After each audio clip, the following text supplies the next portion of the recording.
పరుగులు పెట్టిన బంగారం ధరలకు బ్రేకులు పడ్డాయి. గత వారం రోజులుగా పసిడి ధరలు తగ్గుతూనే ఉన్నాయి. ₹1,00,000కు పైగా ఎగబాకిన పసిడి రేట్లు రోజు రోజుకు దిగి వస్తున్నాయి. భారతీయులకు బంగారం అంటే అంత మక్కువ. మహిళలు ఆభరణాలుగా ధరించడంతో పాటు సురక్షితమైన పెట్టుబడిగాను బంగారాన్ని భావిస్తారు. ఇక పెళ్లిళ్ళు, పండుగలు, శుభకార్యాల్లో బంగారం ఉండాల్సిందే, తప్పనిసరిగా కొంటుంటారు. దీంతో భారత్లో బంగారానికి డిమాండ్ ఎప్పుడూ ఉంటుంది. అయితే ఈ ఏడాది ఆరంభం నుంచి పసిడి ధరలు భారీగా పెరిగి రికార్డు స్థాయికి చేరుకున్నాయి. అమెరికా సుంకాలు, ఇరాన్ ఇజ్రాయెల్ యుద్ధం వంటి కారణాలతో పసిడి ధరలు పెరిగాయి. అయితే ఇప్పుడు ఆ పరిస్థితులన్నీ సద్గుమణిగి పసిడికి గిరాకీ తగ్గింది.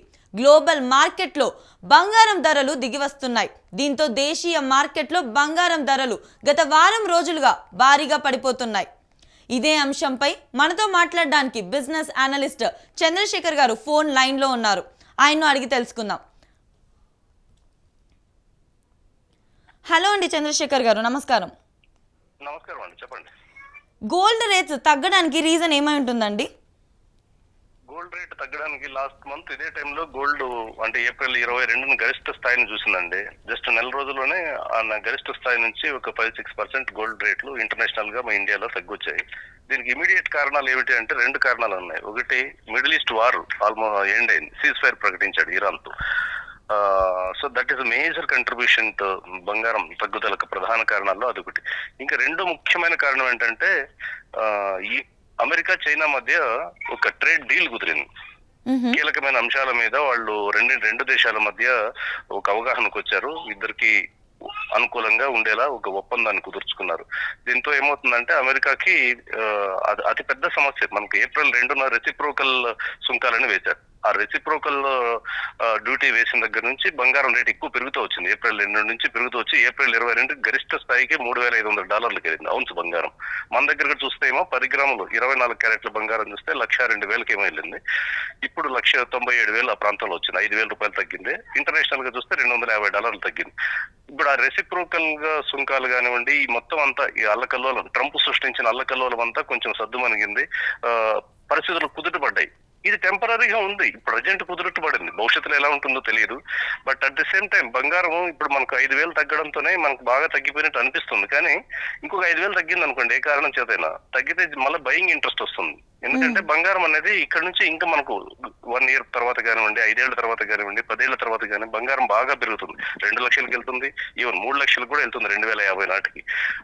అందువల్ల బంగారం మనం బాగా పడిపోయినప్పుడు మేబీ ఇప్పుడు 5,000 పడింది, ఇంకో 5,000 పడింది అనుకోండి, it's an opportunity to buy.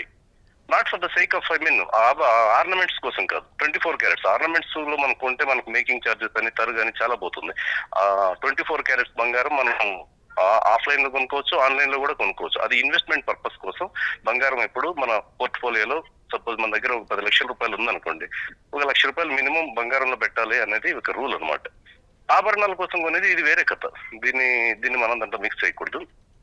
Overall గా బంగారం ప్రజెంట్ కొంచెం తగ్గినప్పటికి కూడా బంగారానికి ఇక్కడ నుంచి బ్రహ్మాండమైన ఫ్యూచర్ ఉంటుంది. ప్రతి పోర్ట్ఫోలియోలో ప్రతి ఇన్వెస్టరు డబ్బులు ఎంతో కొంత బంగారంలో 10% మినిమం 10% పెట్టుకోవడం అనేది సేఫ్ మెథడ్. ఎందుకంటే బంగారానికి ఎల్లకల్లోల పరిస్థితులే కాదు, బంగారానికి పెరగడానికి ప్రధానమైన కారణం ఏంటంటే సెంట్రల్ బ్యాంక్.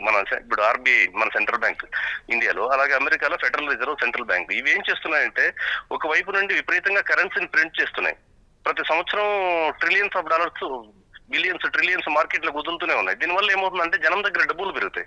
జనం దగ్గర డబ్బులు పెరిగితే వస్తువులకు డిమాండ్ పెరుగుతుంది, ఇన్ఫ్లేషన్ పెరుగుతుంది, ద్రవ్యోల్బణం పెరుగుతుంది. అది ఎప్పుడైతే పెరుగుతుందో బంగారానికి ఆటోమేటిక్ గా డిమాండ్ వస్తుంది. దాంతో పాటు ఇంకో పని చేస్తున్నాయి సెంట్రల్ బ్యాంకులు, అవి విడిగా బంగారం కొంటున్నాయి, టన్నుల కొద్ది బంగారం కొంటున్నాయి.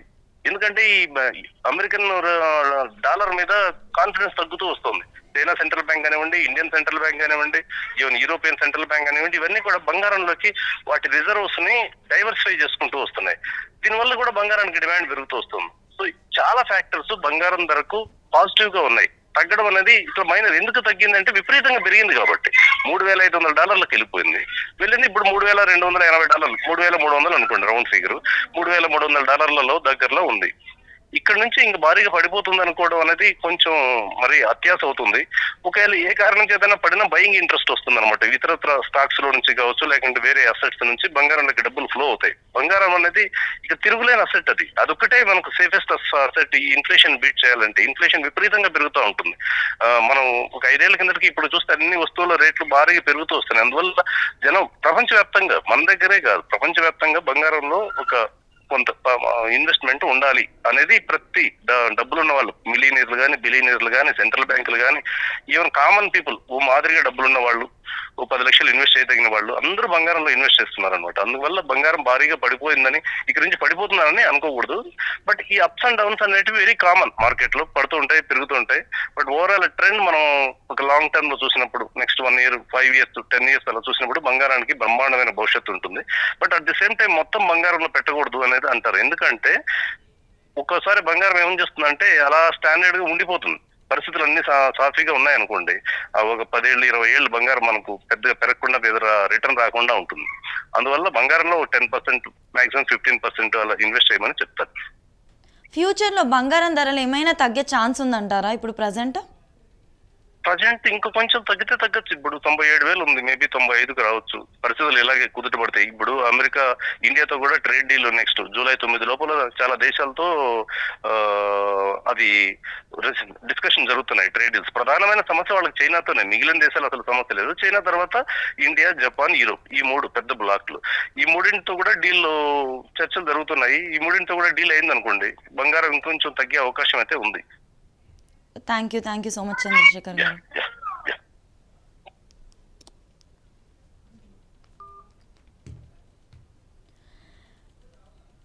బంగారం ధర చాలా రోజుల తర్వాత 97,000 మార్కుకి దిగొచ్చింది. హైదరాబాద్లో బంగారం ధరలు వారం రోజులుగా తగ్గుతూ వస్తున్నాయి. పసిడి కొనుగోలుకు ఇదే మంచి ఛాన్స్ అని చెప్పాలి. వారం రోజుల్లో తులం బంగారం ఏకంగా 3,330 మేర తగ్గింది. 24 క్యారెట్ల మేలిమి గోల్డ్ రేటు 10 గ్రాములపై ఇవాళ ఒక్కరోజే 600 మేర దిగివచ్చింది. దీంతో తులం రేటు 97,420 వద్దకు పడిపోయింది. 22 క్యారెట్ల గోల్డ్ రేటు 550 మేర తగ్గి 89,300 వద్దకు పడిపోయింది. ఇటీవల కాలంలో రికార్డు స్థాయికి చేరుకున్న వెండి రేటు క్రమంగా దిగి వస్తుంది. బంగారంతో పాటు కొనుగోలుదారులకు ఊరట కల్పిస్తుంది. ఇవాళ హైదరాబాద్ మార్కెట్లో కిలో వెండి 100 తగ్గింది. దీంతో ప్రస్తుతం కిలోకు 1,17,900 వద్ద ట్రేడ్ అవుతుంది. భవిష్యత్తులో వెండి రేటు పెరగవచ్చని అంచనాలు ఉన్నాయి.